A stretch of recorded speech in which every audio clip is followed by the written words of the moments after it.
Nandivarman II. Pallavamalla. c. 720 c. 796 CE. Was a Pallava ruler who ruled in South India. Sen states Nandivarman reigned from 730 to 795 and built the Vaikuntha-Perumal Temple. Accession to the throne. In 731, the Pallava king Paramaswaravarman died without any heir and hence the Pallava Empire was kingless. Paramaswaravarman was the last ruler of the Simhavishnu line of Pallavas. That their enemies would not utilize the opportunity to invade the country.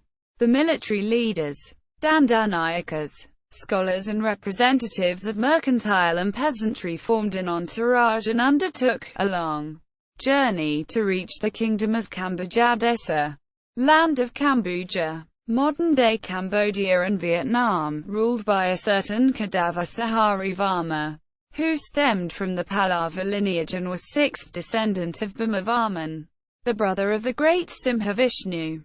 The king had 4 sons.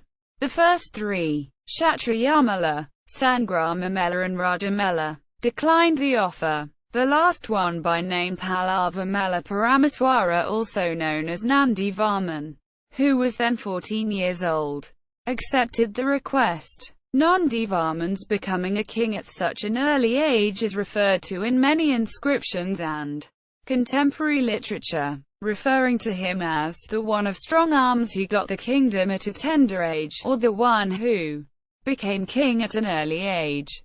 Rule and conquests. Nandivarman was an intellectual with aptitude in many arts like writing, poetry, music and philosophy. Like his predecessor Rajsimha, he is credited with augmenting temple dramatized dance worship like Kutiyattam and Chakyakuthu, with many plays of his own.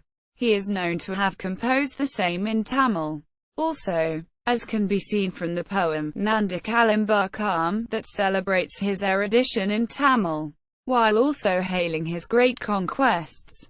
Nandivarman is also known to have had expertise in the work of Karnasutta, a magnum opus in Sanskrit dealing with crimes and punishment.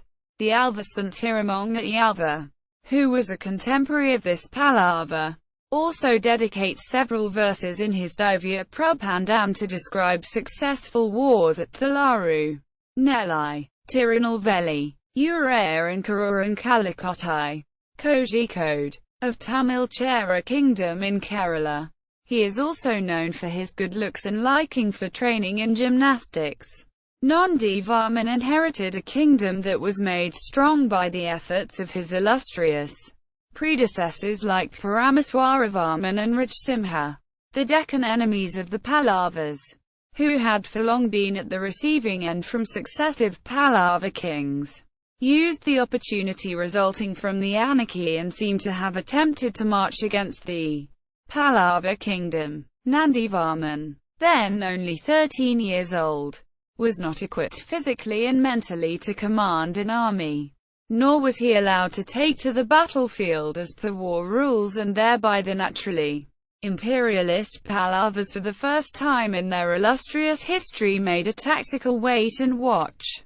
This, however, did not have any consequence and the Pallava territories were never endangered. The previously mentioned enemy also is known to have been further defeated decisively during an invasion by the benevolent Pandyan Sri Vallabha Pandyan, in whose kingdom the Alva saint Periyalwa, Vishnu Chitan, lived and composed. As noted from many of his inscriptions, the period witnessed general peace and trade flourished.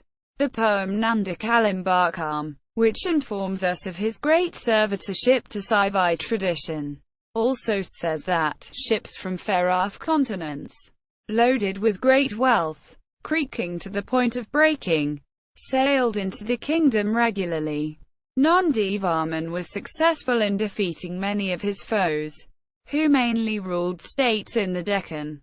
A copper plate reports that he took the kingdom of a certain Vishnu Raja in the Deccan, with the help of his brave commander called Udaya Chandran, who was a part of the entourage that accompanied him from Kambojadesa and who had long been serving in the king's special forces in 731 AD.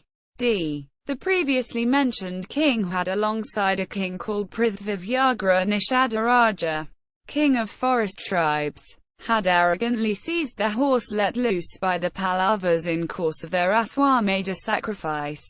He was also a very pious man, noted for his munificence to temples at Karkudi.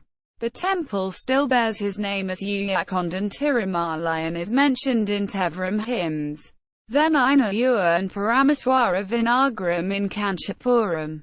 The Pandyan kingdom also came under Pallavan rule after their defeat in the war at Nellai or Tirunelveli. Several other Saiva and Vaishnava exponents like Purushottama Nambikal, Nakira Tirukana Nambikal etc. lived during Nandivarman's period and composed several hymns to the Lord.